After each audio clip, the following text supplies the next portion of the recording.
2 Timóteo, capítulo 3, vamos ver a partir do versículo 10, que diz assim a palavra de Deus. Versículo 10: Tu, porém, tens seguido a minha doutrina, modo de viver, intenção, fé, longanimidade, amor, paciência, perseguições e aflições, tais quais me aconteceram em Antioquia, em Icônio e em Lista. Quantas perseguições sofri, e o Senhor de todas me livrou. E também todos os que piamente querem viver em Cristo padecerão perseguições, mas os homens maus e enganadores irão de mal a pior, enganando e sendo enganados.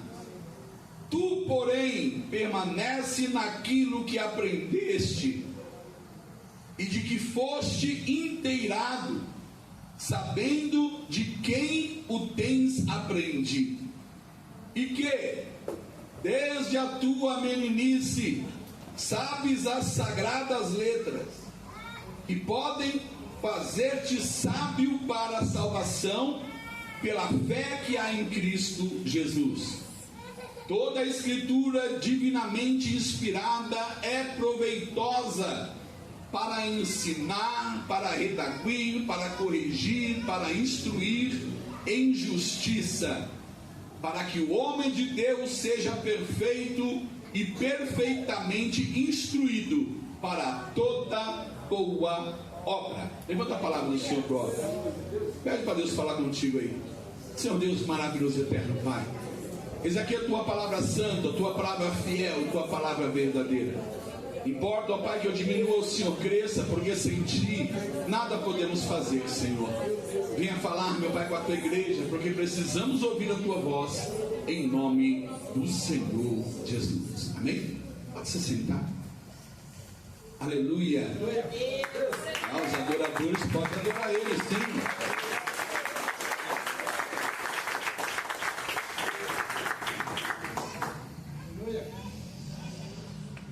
Glória a Deus. Irmãos, o tema da mensagem de hoje é as marcas de um legado.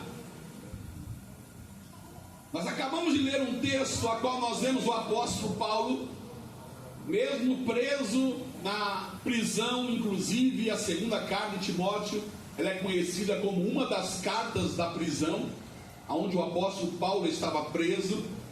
Foi uma das últimas cartas que ele escreveu, sabendo que ele ali seria o seu fim, ali ele seria entregue para ser decapitado, ali ele terminaria a sua carreira, mas ele mesmo vai dizer: eu combati um bom combate, eu guardei a carreira, encerrei a carreira e eu guardei a minha fé. E ele, sabendo disso, ele estava ali no cárcere e ele escreveu essa carta, instruindo quem? O seu filho na fé, Timóteo. Filho na fé, falando carinhosamente. Quando nós temos alguém que anda conosco, como nós vemos ali o apóstolo Paulo, conhecendo Timóteo, ele ainda menino, sendo instruído pela sua avó Lóide e pela sua mãe Eunice. Eram duas mulheres de Deus que instruíram Timóteo no caminho correto que ele deveria andar. E o apóstolo Paulo ali teve o conhecimento dessa família, conheceu, e ele pegou e simplesmente, ele disse: não, esse jovem, ele tem futuro, eu vou discipulá-lo, eu vou ensinar ele a se tornar um grande homem de Deus. E nós vemos aí que ele andou 12 anos aproximadamente com o apóstolo Paulo, seguindo a doutrina que lhe foi ensinada, seguindo ali a doutrina da palavra, a fé, a longanimidade, a paciência, sabendo que ele ia ter que ele ia passar por aflições, por pregar a verdadeira palavra de Deus. Paulo estava preocupado ali, pensando no seu discipulado, pensando se os seus ensinamentos teriam continuidade, se o seu legado ele daria continuidade. que ele deixaria para aquelas pessoas que ficaram depois que ele partisse para o Senhor? E ele escrevendo aqui para Timóteo, nós vemos ele dando para Timóteo as últimas instruções. E nós lemos aqui que uma das instruções foi: todos que querem viver piamente em Cristo, eles padecerão perseguições. Todos aqueles que entregam a vida para Jesus, querem seguir a Jesus, eles precisam ter em mente que eles serão perseguidos. Isso foi o próprio Jesus que disse. Eles têm que ter em mente que passarão por aflições, como Jesus disse aí: no mundo tereis aflições. Jesus disse também: ei, o mundo vos odiarão por minha causa. O mundo vos odiarão porque vocês não são desse mundo. Porque se vocês fossem desse mundo, o mundo vos amaria. Mas o mundo vão odiar vocês, vão perseguir vocês, vão caluniar vocês, vão lançar muitos de vocês na prisão. Muitos de vocês serão até mortos por amor da minha palavra. Mas quando isso acontecer, Jesus disse: tem de bom ânimo, porque grande será o vosso galardão. Nós vemos o apóstolo Paulo dizendo: ei, viva piamente, viva tendo empatia, se colocando no lugar dos outros, se preocupando com o seu próximo. Viva uma vida justa, uma vida íntegra, honesta. Viva piamente. Nós vemos que o segundo conselho que ele vai dizer: permanece naquilo que aprendeste lá na sua juventude. Paulo vai dizer: ei, Timóteo, eu estou aqui, olha, mas estou escrevendo para que você venha também permanecer naquilo que lhe foi ensinado. Tudo aquilo que te ensinaram, guarde no teu coração e viva. Não esqueça, não deixa para trás, não abandone. E ele vai dizer também: olha, meu filho, a palavra de Deus, ela é proveitosa, ela é divinamente inspirada por Deus. Paulo estava dizendo a Timóteo: não troque a palavra de Deus por qualquer outro livro de teólogo, de filósofo, de sociólogo. Não, porque a palavra de Deus, somente ela é viva, fiel, eficaz, e somente ela tem poder para discernir ali o certo e o errado, para penetrar na divisão das células, das medulas.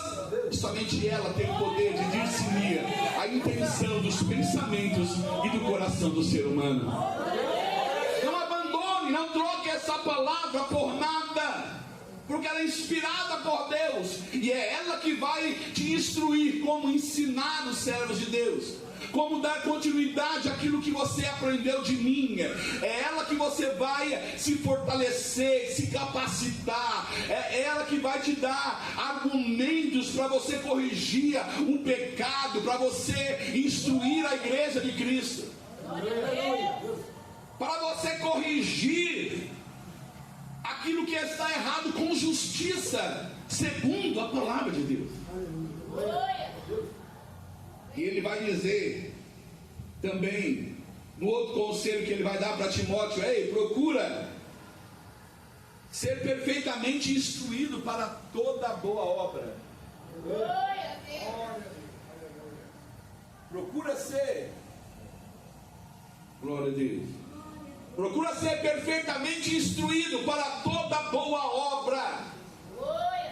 Na certa feita, Paulo vai descrever para Timóteo assim: meu filho, apresenta-te a Deus como obreiro aprovado, que não tem do que se envergonhar, mas que maneje bem a palavra da verdade. Olha a preocupação de Paulo, dizendo assim: ei, meu filho, quando você for se apresentar a Deus, se apresente a Ele íntegro, sem ter do que se envergonhar. Olha, mais importante, maneje bem a palavra da verdade, porque manejar de qualquer maneira, tem um monte de crente manejando. Manejar de qualquer maneira, tem um monte de pessoas manejando. Até mesmo nós vemos isso nos dias de hoje, pessoas pegando a palavra e manejando da maneira que quer, interpretando da maneira que acha melhor, que acha que agrada o seu bel prazer, manejando de qualquer forma. Mas não foi isso que o apóstolo Paulo ensinou para o seu filho. Maneje bem a palavra da verdade, procura conhecê-la, instrua ali em justiça segundo a palavra. Em 2 Timóteo 4,12, Paulo ainda vai dizer: para Timóteo assim: ei, meu filho, seu exemplo para os fiéis, seu exemplo, que eles venham ouvir a sua pregação, mas que eles não venham somente ouvir, mas eles venham ver Cristo em sua vida, venha ver você viver a palavra que você prega.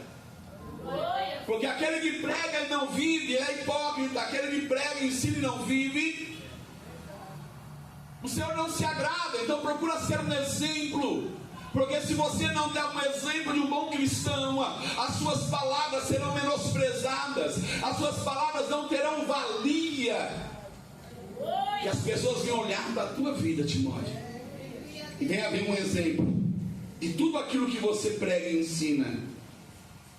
Paulo estava deixando um legado para Timóteo, estava deixando um legado. Mas o que é legado, irmão Marcos? Legado é tudo aquilo que fica depois que a gente se vai, tudo aquilo que nós iremos deixar para trás depois que nós partimos dessa terra e estivermos com o Senhor lá na glória. Isso é legado. Um certo escritor, ele escreveu um dia dizendo assim, olha que interessante, ele vendo a lista dos discípulos de Jesus, ele se deparou com o nome de Judas Iscariote, e estava lá, referência, o traidor. E ele fez e Deus fez para ele uma pergunta. Quando ele viu ali Judas Iscariote na lista dos discípulos, Deus fez uma pergunta para ele, dizendo assim: como você quer ser lembrado?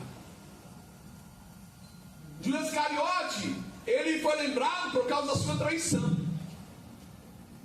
Hoje você vai ver que raramente você vai ver alguém chamado Judas. Nenhuma mãe e pai vai pôr o nome do seu filho de Judas conhecendo a história.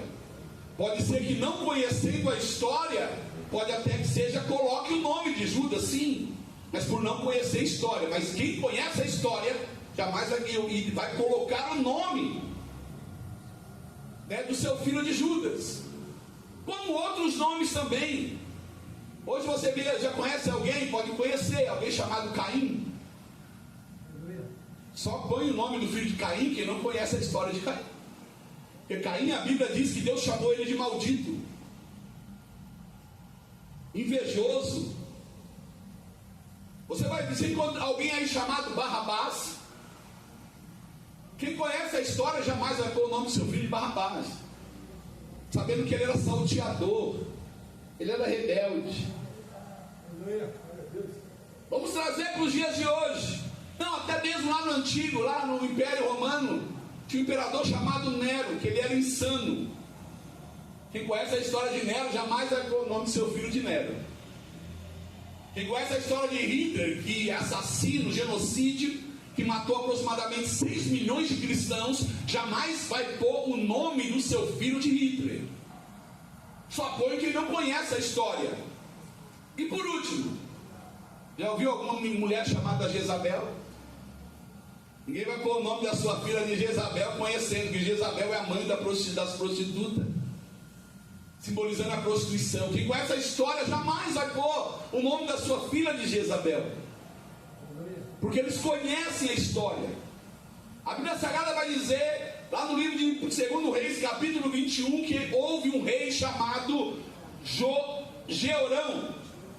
Esse rei era tão mau, ele era tão ruim, que a Bíblia diz que quando ele morreu, ele se foi sem deixar de si saudades. Olha que interessante. Quer dizer, quando ele morreu, pessoas estavam lá dizendo assim: meu Deus, já foi tarde, tinha que ter morrido logo. Quem sabe pessoas olham assim: esse rei era tão mau que tinha que ter morrido antes. Então a Bíblia vai dizer: ele foi, morreu sem deixar de si saudades. E a pergunta de Deus para nós essa noite são 3. Quando nós partimos, será que vai ter alguém que vai sentir saudade de nós? Aleluia, glória a Deus. Como as pessoas irão lembrar de você? Quando você partir, vão olhar para você e vai dizer: não, minha tia, minha mãe era uma mulher de Deus, era uma serva do Senhor, fiel, ia para a igreja, adorava, via ela orando, louvando. Aleluia. Ou quando você morrer, fala assim: minha tia era uma fofoqueira na igreja, minha tia era mentirosa, vivia só de capa na igreja, de engano. que vão falar de você depois que você partir? Ah, meu irmão, meu tio, meu primo, ele era homem de Deus. É homem de Deus, fiel, fervoroso, zeloso pela palavra, um homem íntegro, honesto. Ou eles vão dizer, meu tio, meu irmão, ele era pastor. Aí pensa no pastor safado, sem vergonha. Vivia sair com mano e mano na igreja. Pastor que roubava a igreja. Ah, ele tocava lá no grupo, lá na igreja. Vixe, só o sangue, tocador. Não queria nem saber de orar. Na hora da palavra ia até para fora da igreja. Como é que você vai ser lembrado? Essa é a pergunta de Deus para mim e para você aqui nessa noite. E assim, a terceira pergunta é: o que nós estamos deixando de legado para aquelas pessoas que nós conhecemos? O que você tem deixado de legado para as pessoas que te conhecem? Para os seus filhos? Para os seus pais? Para os seus parentes? O que você tem deixado de legado para eles? O maior desejo dos pais cristãos é ter os seus filhos cristãos na igreja com eles. Só que em contrapartida tem filhos também que o maior desejo deles é ter os seus pais caminhando com eles no caminho do Senhor. E muitas vezes nos culpamos por nossos filhos às vezes não estarem na presença de Deus. E às vezes nós temos até razão. Por quê? Porque talvez nós não estamos vivendo aquilo que estamos ensinando. Nós não somos um bom exemplo na nossa casa. Nós não somos na nossa casa aquilo que nós somos dentro da igreja. Estamos vivendo de engano, de mentira. E me desculpe a expressão, muitos da sua casa jamais se converterão por causa do seu mau testemunho, por causa do seu mau exemplo que você dá em casa. Muitos vão dizer: eu, para ser crente, para ser igual a minha tia, para ser igual ao meu pai, eu prefiro ficar do jeito que eu estou mesmo. É uma verdade, bem do alto. Aleluia. Às vezes nós não estamos sendo verdadeiros cristãos dentro do nosso próprio lar, e às vezes escandalizamos até o nome de Deus. Mas por outro lado, mesmo sendo exemplo de genuíno de cristão, você se esforçando para mostrar o correto para os seus filhos, ensinando e mostrando o caminho que eles devem andar, em muitas famílias existem filhos que ainda, mesmo assim, não se converteram a Jesus. E alguns que mesmo crescendo no lar cristão, eles vivem hoje desviados dos caminhos do Senhor, da presença de Deus. Mas na verdade existem duas razões para isso acontecer.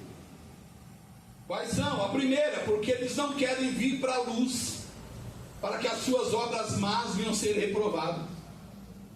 A Bíblia diz: muitos que estão nas trevas não querem vir para a luz, porque se vier para a luz vai pôr à tona todas as trevas. Tudo aquilo que ele faz de errado, ele vai ter que parar de fazer. E ele não quer, por quê?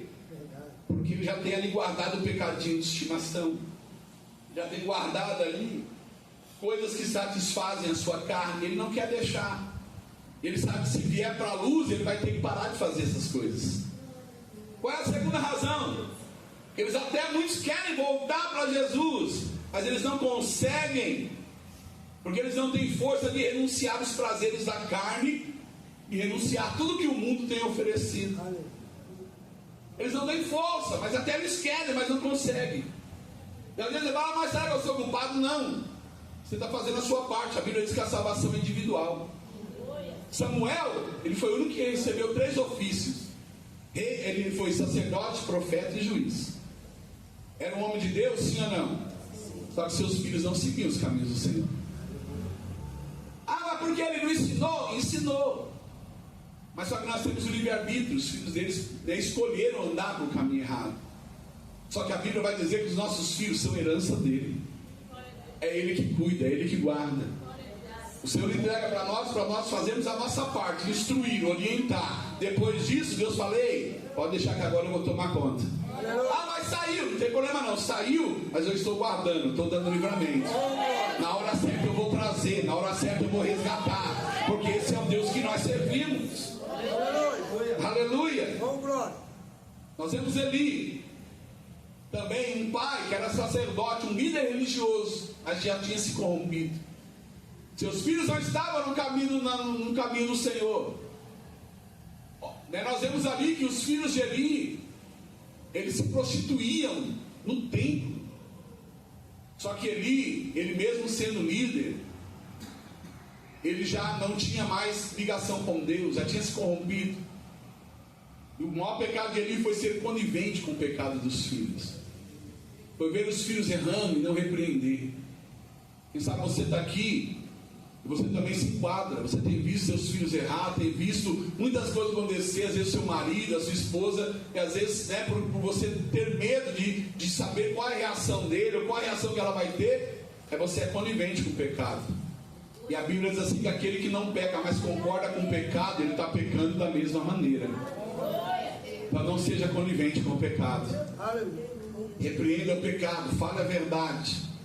Deixa Deus usar a tua boca para poder repreender, para poder falar. Para concluir essa mensagem, vocês precisam entender a diferença de legado para a herança. A herança é aquilo que nós deixamos para as pessoas. Você pode deixar muitas coisas depois que você morrer para as pessoas. Isso é herança. É o que você deixa para as pessoas. Mas o legado não. O legado é o que você deixa nas pessoas. Dentro das pessoas. E o que você tem deixado dentro dos seus filhos? Dentro das pessoas que estão ao seu redor? O que eles, olhando para a sua atitude, olhando para o seu comportamento, eles vão olhar e vão dizer, não, eu vou fazer igual ela está fazendo, igual ele está fazendo o que é certo. Quantos vão pegar o seu exemplo bom e aplicar na vida deles? Legado é aquilo que você deixa dentro das pessoas, porque quando você deixa algo dentro das pessoas, aquilo perdura, aquilo não morre, e a pessoa vai crescer e vai propagar para frente tudo aquilo que ela aprendeu de você. Se ela aprender coisas boas, certas, eles vão ensinar coisas boas e certas. Agora, se eles aprenderem e virem você coisas erradas, infelizmente eles vão crescer numa vida errada e ensinando coisas erradas. E todo erro tem uma consequência. A Bíblia diz que o salário do pecado é o quê? A morte. Não teve reajuste, tá, irmão? Desde lá para cá, do início do mundo até agora, o salário do pecado é a morte. Não tem reajuste, não. Quanto mais você peca, mais próximo da morte você está. Mas só um pecadinho. Mas esse pecadinho, a Bíblia diz que é um abismo que vai levando outro abismo, que vai levando outro abismo. Quando você vê, já está impregnado de uma tal forma que você não consegue mais se livrar. O Senhor nos trouxe essa palavra de estudo, de ensinamento nessa noite. Por quê? Porque Deus te chamou para fazer a diferença. Deus te escolheu para fazer a diferença. Deus olhou para você como Paulo olhou para Timóteo, assim, olha, ela tem um potencial que ela nem imagina que ela tem. Ele tem um potencial que ele nem imagina que ele tem. Só que ele precisa seguir essas instruções, seguir a minha palavra, obedecer a minha palavra, para que ele venha ser um instrumento em minhas mãos, para que através da sua vida, muitas pessoas que vierem depois, eles venham ainda falar do seu nome, eles venham falar ainda das obras que Deus usou você para fazer. Mesmo que nós partimos para o Senhor, estivermos lá no céu, nosso legado vai ficar em muitas pessoas aqui na terra. E eles vão dizer, olha, um dia um irmão falou isso para mim, um dia eu ouvi uma pregação que marcou a minha vida, eu não esqueço até hoje.